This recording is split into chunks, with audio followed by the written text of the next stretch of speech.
Paz do Senhor, meus irmãos que estão conectados pelo Facebook, na live, pelo Instagram, aos nossos irmãos em várias cidades, boa noite, São Paulo, Rio, Brasil, fora do Brasil, onde você estiver nesse momento, quero dizer para você que é alegria poder entrar também na sua casa, pedir licença para, quem sabe até estar aí no seu quarto, na cozinha, na sala, talvez no seu carro, onde você estiver, dentro de um hospital, quem sabe numa cela fria, em algum lugar desse globo, onde você estiver, quero pedir licença para poder estar com você, não fisicamente, mas mediante a ação do Espírito Santo, espiritualmente está com você. Quero agradecer a oportunidade do nosso pastor Jalmir, os irmãos que estão aqui na diária, nosso presbítero Moisés, nossos irmãos que estão aqui. Deus permaneça abençoando a vida de cada um. A palavra do Senhor, vamos abrir, e não tiver aqui puder ficar em pé, no livro de 1 Coríntios, capítulo de número 11. 1 Coríntios, capítulo 11, a partir do versículo de número 23. 1 Coríntios, se você estiver sem Bíblia, acompanhe a leitura. Mas se você tiver uma Bíblia perto de você, pegue ela e se acostume com ela, porque a palavra do Senhor tem respostas para todas as perguntas. E os cristãos, verdadeiros cristãos, eles não andam ansiosos ou preocupados com o que se passa na terra. Eles tão somente esperam no Senhor, no Deus vivo, que tem cuidado de nós. 1 Coríntios, capítulo 1, a partir do versículo de número 24. E diz assim a palavra do Senhor: E tendo dado graças, o partiu e disse: Tomai e comei, isto é o meu corpo, que é partido por vós, fazei isto em memória de mim. Semelhantemente também depois de cear, tomou o cálice, dizendo: Este cálice é novo testamento no meu sangue. Fazei isto todas as vezes que beberdes em memória de mim. Porque todas as vezes que comerdes deste pão e beberdes este cálice, anunciais a morte do Senhor até que venha. Glória a Deus. Meus queridos irmãos, a igreja, talvez você na sua casa não entenda qual é a função da igreja. Talvez você não entenda porque Deus reuniu um povo na terra. E talvez você não entenda porque existe a Bíblia Sagrada. Porque Deus nos deixou esse livro sagrado, aqui composto por 66 livros. Qual o sentido da Bíblia? E aí eu quero voltar um pouco ao início e dizer para você que desde Deus, em seu coração, Ele desejou criar o homem. Havia ali um objetivo, um princípio, que era ter um relacionamento, que era ter uma intimidade entre um pai e um filho. Portanto, quando Deus cria o homem, coloca um jardim para que o homem ali pudesse usufruir de tudo o que ali havia. Deus, Ele disse ao homem que havia dentro desse jardim algo que era proibido ao homem, que o homem não poderia ali comer aquele fruto, e essa ordem Deus deixou naquele lugar. Porém, antes, meus irmãos, disso acontecer, houve no céu uma rebelião, e o inimigo das nossas almas se rebelou contra Deus, porque queria ser maior ou tão quanto grande Deus. E ali ele foi lançado do céu para a terra. E até hoje ele quer impedir o nosso relacionamento com Deus. Portanto, Deus faz esse jardim e determina essa ordem. O problema não era o fruto, o problema não era as árvores, não. O problema não foi o ser humano. O problema ali foi ter dado ouvido ao inimigo das nossas almas, ao diabo. E ali o homem, ele se perdeu quando deu ouvido ao inimigo, comeu do fruto. E ali, quando Deus, na sua justiça, como Pai que Ele é, o homem foi excluído do jardim e foi colocado sobre a terra, da qual aqui vivemos e pisamos. E houve diante disso o encontro do homem com a morte. Porque até então a morte não existia. Deus me fez e te criou para ser eterno. E aí eu digo porque a maior evidência de que o homem foi feito para ser eterno é que nunca estamos preparados para perder alguém. Quando você perde um parente, quando você perde um amigo, você começa a chorar. Você começa a não entender por que isso aconteceu, porque não existe na nossa mente, no nosso intelecto, esse sentimento de perder alguém, tendo em vista que Deus nos fez para viver eternamente. A neurociência, os melhores antropólogos, filósofos, eles já sabem que a nossa mente ela foi feita para viver muitos e muitos anos. Mas o homem quebrou tudo isso diante do pecado. O pecado quer dizer separação. O pecado quer dizer morte. Morte também quer dizer separação entre Deus e o homem. Portanto, a maior promessa desde Gênesis é que a mulher, Eva, haveria dela, ou do fruto da mulher, não exatamente de Eva, mas de uma mulher futura, e essa mulher se chama Maria. E do fruto de Maria havia que ali ele pisaria a cabeça dessa serpente, ia ser ferido o calcanhar. Mas Deus ali já determina essa promessa, e ali começa então uma história que vivemos hoje.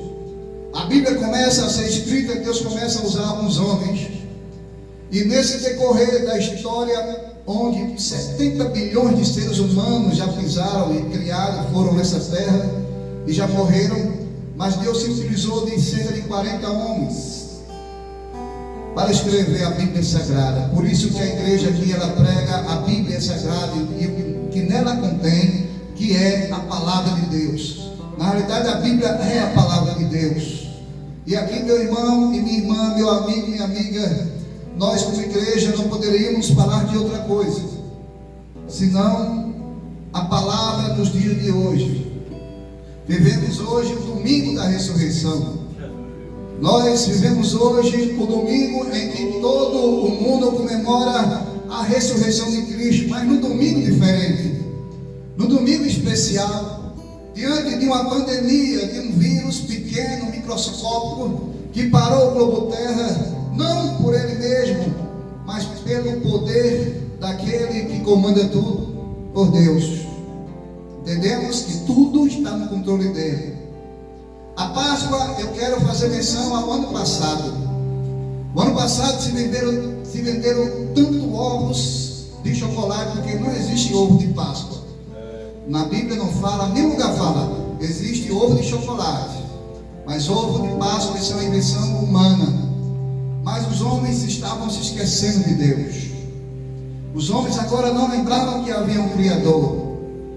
Muitos cristãos, inclusive, esqueceram que havia uma promessa, e que essa promessa está de pé, é que Jesus iria voltar, é que Jesus viria novamente, é que Jesus é a própria Páscoa, e que devemos chegar a entender que a Bíblia já narra essa salvação no livro de Êxodo, capítulo 11 e 12, em que o povo de Deus estava ali escravizado no Egito.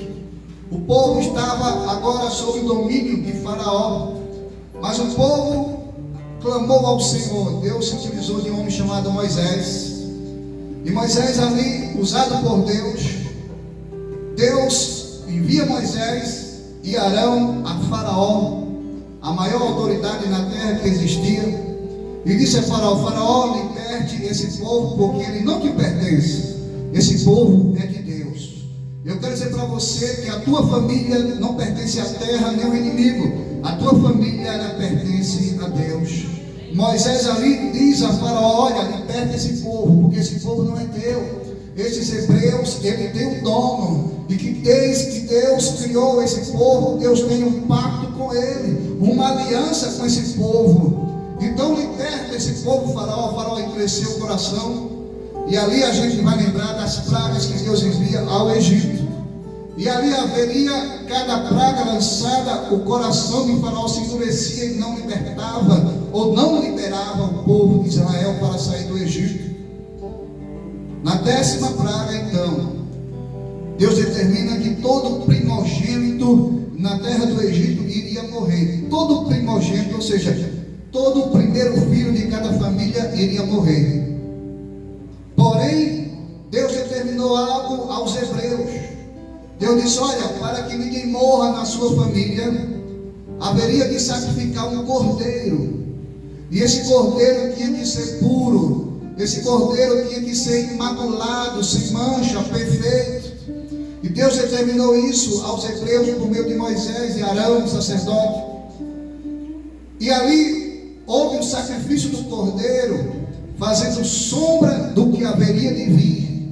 Ou seja, o Antigo Testamento é sombra do que haveria de vir, o que vivemos hoje, a matéria, a substância, o que foi concretizado.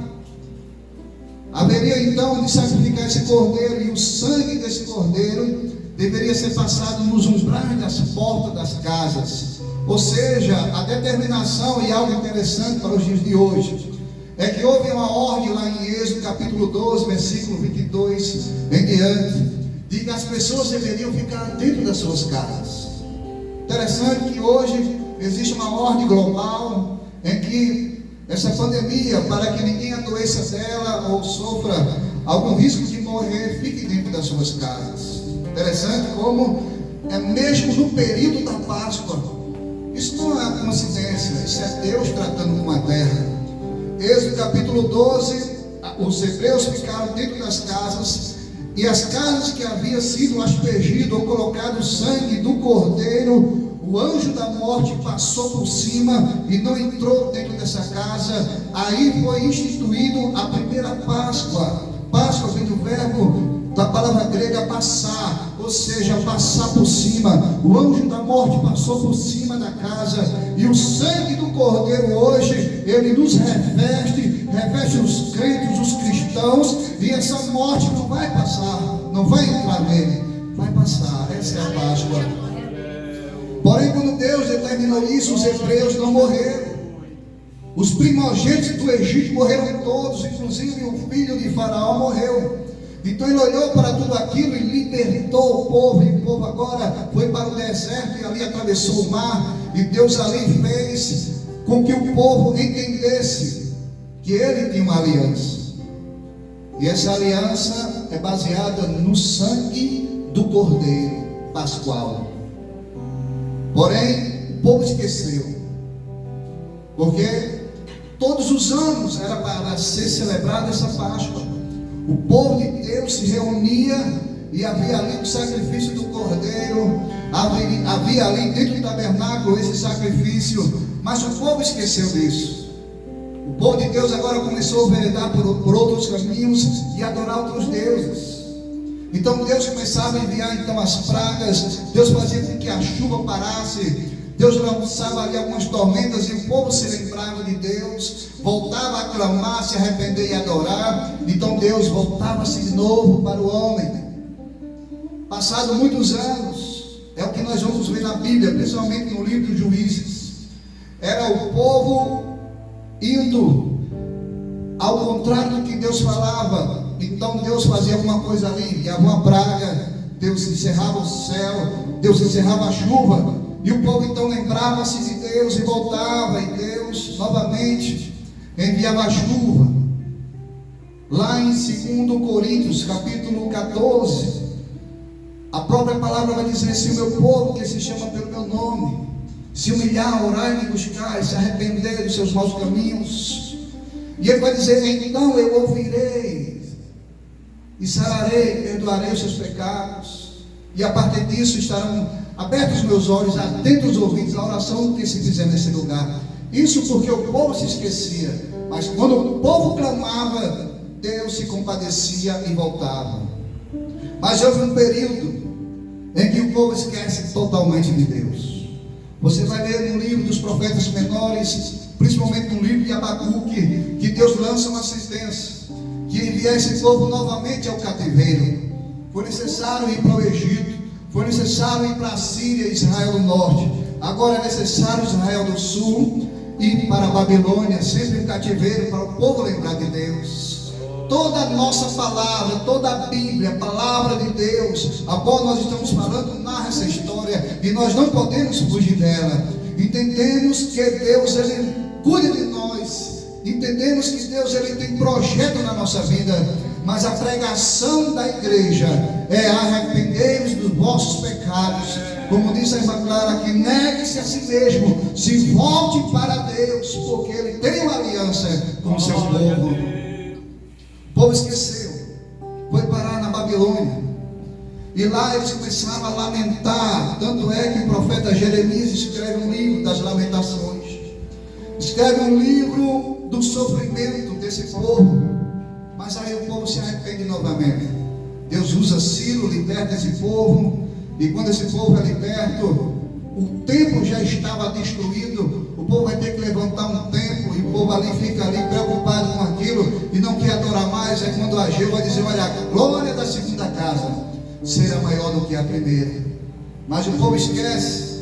Tanto é que o profeta Abacuque ouve uma sentença de Deus, ele começa dizendo: pesado foi a palavra que veio a Abacuque. Abacuque começou a entrar em um desespero, pensando, sabendo que Deus ia tratar com o povo, sabendo que Deus não ia voltar atrás da sua palavra, que o povo ia experimentar dessa tormenta. Foi quando Deus disse, e eu quero dizer para você e para a igreja de hoje, aos irmãos de hoje: olha, não se preocupe com o que vocês vão passar, nós já passamos por isso no passado. E Abacuque vai dizer: ainda que a figueira não floresça, ainda que falte mantimento, que as vacas sejam arrebatadas nos currais, que não haja gado. Ele está dizendo: ainda que falte tudo, pode faltar, todavia me alegrarei no Senhor, no Deus da minha salvação, que fará com que os meus pés andem altaneiramente, assim como as costas.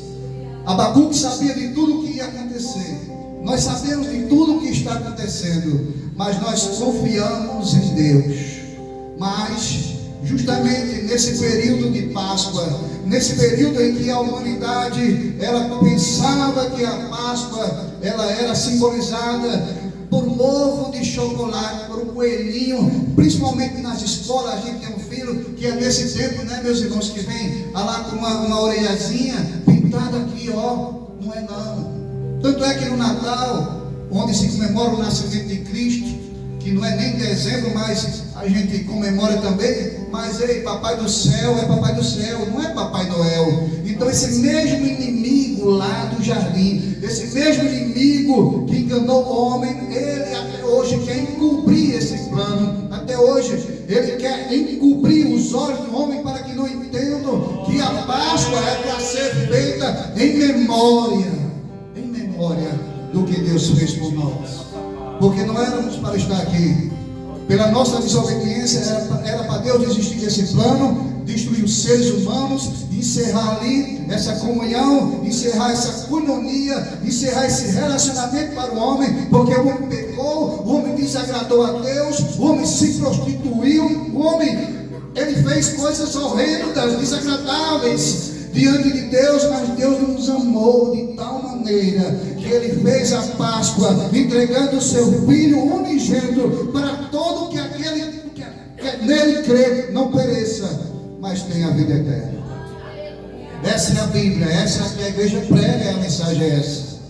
Tanto que quando a Páscoa estava para vir, Deus usa a voz que clama no deserto, que veio do espírito de Elias, um homem chamado João Batista, que estremeceu no ventre de Isabel, quando Maria, que era escolhida por Deus, havia de cumprir a promessa que no fruto da mulher haveria um que pisaria a cabeça da serpente. Deus usa João Batista para anunciar o Cordeiro que tira o pecado do mundo, dizendo: arrependei-vos, porque é chegado o reino de Deus. É justamente nesse tempo, eu estava de plantão ali no hospital em Caruaru esses dias, e um vigilante me perguntou, dizendo assim: Divaldo, o que é que você está achando dessa pandemia? Eu digo, ó, meu amigo, como profissional é difícil, mas como um cristão eu estou alegre. Ele fica alegre com uma coisa dessa, eu estou alegre. Por quê? Porque Abacuque disse: eu me alegrarei no Deus da minha salvação. Eu estou dizendo, eu estou alegre porque eu sirvo a um Deus que responde. Eu sirvo a um Deus que não se deixa escarnecer. Eu sirvo a um Deus que zela pela sua palavra. Eu sirvo a um Deus que é amor, um Deus que é compassivo, mas é um Deus que é justo e que trata com seus filhos. E eu disse, como é que você chama com Deus? Como é que você ora ao Pai Nosso? Eu disse, Pai Nosso, então, se Ele é Pai, nós somos o quê? Filho. E quando o filho desobedece, o que é que o Pai faz? Ele fez, ele dá um castigo, ele faz alguma coisa. Então, meu amigo, nós somos filhos que estamos aprendendo com o Papai do Céu como é que obedece a Ele, como é que vai para o céu. O caminho não é fácil, como é estreito. Então, estou alegre porque Deus está tratando com toda a terra. Olha, inclusive eu quero dizer para você, ainda hoje não descobriram o medicamento, ainda hoje não tem vacina, ninguém está preparado, fugiu do controle, como a irmã leu aqui. Agora todo mundo num barco desesperado, veio a tempestade, veio o mar, e ninguém sabe o que fazer, mas Jesus está lá na popa, cuidando de tudo. Então Deus, Deus bagunçou a terra, Deus chacoalhou a terra, mas está na mão dele, ele está só olhando, controlando os filhinhos dele. Porém o homem esqueceu de tudo. A Bíblia diz que no Antigo Testamento havia um culto diário, em que as pessoas tinham que preparar ali a cevada, o trigo, o vinho e o azeite, todos os dias, e agradecer a Deus pelo campo, pela chuva seródia e a temporã. Mas aí o homem esqueceu disso. De repente, cadê a chuva? Não tem chuva. Daqui a pouco vem uma praga de gafanhoto, devorador, migrador e cortador. E o povo começa a entender. E eu quero dizer aqui para você: pode acontecer tantas coisas na terra e o homem descobrir a vacina, mas o homem nunca vai controlar o tempo. O sol, a chuva, é tudo determinado por Deus. Inclusive todos os organismos na terra, Deus controla tudo, e Ele faz o que quiser. Mas chegou um tempo, e nós estamos vivendo, e somos dessa geração, em que a terra esqueceu de Deus mais uma vez, em que depois de 12.000 anos da verdadeira Páscoa, a Bíblia vai dizer, Paulo escrevendo aos Coríntios, capítulo 11, qual nós lemos: tomai e bebei, esse é o corpo, fazer isso em memória de mim. E esse é o cálice da nova aliança, porque o homem quebrou. Então ele lançou, fez uma nova Páscoa, uma nova aliança. E ele diz: fazer em memória de mim. A Santa Ceia da igreja é a Páscoa, porque fazemos em memória do que Cristo fez, o Cordeiro que tira o pecado do mundo. E ele morreu, irmão. Ele foi para a cruz. E ali na cruz, a Bíblia vai dizer que ele olha para o Pai e diz assim: lamala massa baquitane, Deus meu, por que me desamparaste? A sombra de Abraão, quando pegou o cutelo, pegou e foi sacrificar seu filho Isaac. Isaac pergunta: pai, cadê o cordeiro? E ele olha assim: Deus proverá, meu filho. Deus entregou seu filho e o desamparou. O próprio filho, ele se oferece, mas aí ele diz: está consumado, a Páscoa já está feita, existe agora uma nova oportunidade. E as pessoas pensaram que a esperança havia morrido. Isso acontece na sexta-feira. A Bíblia diz que o sol parou, escureceu durante mais ou menos 6 horas, e o sábado houve um silêncio.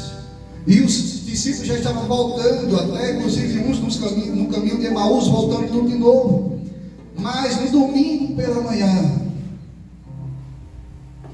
quando foram olhar, a pedra tinha sido removida de dentro para fora, e ele já não estava mais ali. E ali ele venceu a morte. Paulo vai dizer: onde está a morte, a tua vitória? Onde está a morte, o teu aguilhão? E ali foi consumado a Páscoa, e nós tivemos e temos, por enquanto, mais uma oportunidade de trazer isso à memória, de celebrarmos o sangue que agora não está nos umbrais da porta, mas o sangue que purifica o homem de todo pecado. E lembrar do corpo que foi ali crucificado, atravessado por uma lança, encravado por pregos nas mãos, pregos nos pés, dentro do madeiro, em cima do madeiro, numa cruz. Mas esquecemos. Vivemos os nossos próprios deleites. Cada um busca os seus próprios interesses. Um querendo ser maior do que o outro. É um presidente querendo ser maior do que o presidente. E as guerras que cada um quer ser maior do que o outro. É um pensando que não vai morrer, pensando que tudo que ele tem vai levar para algum lugar. Como a irmã Clara leu aqui. Do que vale o homem ganhar o mundo inteiro sem perder a sua alma. Muitas vezes até a própria igreja esqueceu. Mas Deus na terra, no tempo de Páscoa, não podemos mais nos ajuntar, não podemos mais apertar as mãos, não podemos mais ir para uma praia, né, irmão? Não podemos mais ir para um shopping, nós não podemos mais fazer tantas coisas, nem planejar. Muitas pessoas estavam planejando: amanhã eu compro um carro, amanhã eu compro um terreno, amanhã eu compro um apartamento, amanhã eu troco de carro, amanhã eu vou para a Europa, eu vou para os Estados Unidos. Você não vai para lugar nenhum, porque chegou o momento de Deus tratar com a terra e dizer: arrepende, volta ao primeiro amor, lembra de onde você caiu, porque ainda é tempo. Sabe por que essa live está acontecendo? Porque muitos não queriam vir mais para a igreja. Muitos agora não queriam vir para a casa do Senhor. Aí Deus falando a Miquel, diz: olha, quando eu voltar perto do final dos dias, eu vou multiplicar a ciência em todo o globo terra. Mais de 200 países, povos e nações estão escutando a mensagem da cruz novamente. Arrepende-te e volta. Olhe para você, entenda que há uma promessa, e essa promessa está de pé. Jesus vai voltar. Ele prometeu que ele vai voltar, e a igreja espera por ele, dizendo: Maranata, ora vem, Senhor Jesus. Não sei como vai a tua vida, não sei quanto tempo você não orou mais, quanto tempo você não consagrou e não jejuou. Eu não sei nem como vai a tua vida, porque eu não sou onisciente, mas Deus é. E eu quero fazer um convite a você dentro da sua casa, onde você estiver. Meu amigo, essa Bíblia aqui, ela é a mensagem da cruz, que para o mundo é loucura, para nós é o poder de Deus. E é por meio dessa palavra que eu quero dizer que nós devemos lembrar, porque Jesus disse: fazer isso em memória de mim. Você quer voltar para Jesus hoje? Você quer entregar a sua vida para Jesus? Talvez você diga: não, quando tudo isso passar, eu quero voltar, porque vir para a igreja é mais bonito. Oh, meu amigo, nós queremos que Jesus viesse agora, mas amanhã ninguém sabe. Olha, muitos perguntam: quando é que isso vai acabar? Quando é que esse Covid-19 vai terminar? Ninguém na terra sabe. Não existe cientista nenhum. Não existe esse médico aqui, nem que ganhou os prêmios Nobel da Química, da Física, da Neurociência. Ele não sabe. Porque agora está todo mundo lá no Salmo 121. Eleva os meus olhos para o norte. De onde me virá o socorro? E a igreja prega: o meu socorro vem do Senhor, que criou o céu e a terra. Que nesse momento, eu não quero dizer para você, eu não quero dizer assim para você: olha, tudo vai passar, vai dar tudo certo. Olha, Deus não quer dizer para você, isso é consequência de uma vida com Deus.